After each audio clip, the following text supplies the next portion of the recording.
Hey guys, and welcome to my newest video. In today's tutorial we're going to talk about how you can basically move your Steam games from one hard drive to another. So first thing, you're going to have to check if you have a hard drive. So basically in some cases you have one hard drive but you have more local disks on your PC. So you're going to check that by going to File Explorer and this PC. Basically, if you have two or more of these, so new volumes or local disks, then you can move your games whenever, so you have more space on your computer.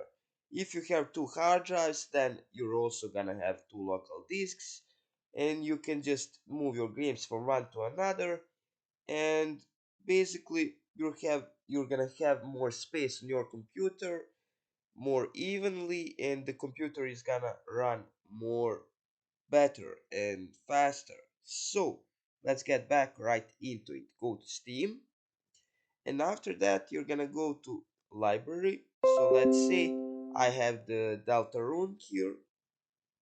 So you're gonna go to Steam, you're gonna go to settings, you're gonna go to storage, and in the storage basically you are going to go to local drive C.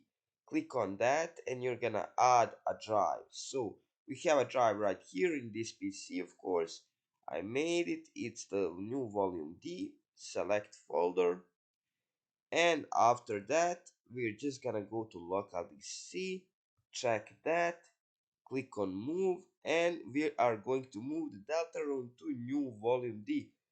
Just click on move, and all content moves successfully. So basically on local DC we don't have any games right now, but if we go to new volume D we have the Deltarune game.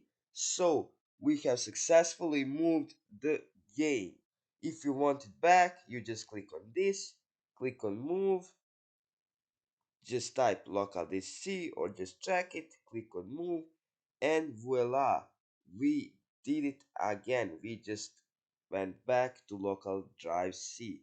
So that's it guys for today's video. Thank you for watching, and I hope I see you in the next one. Bye.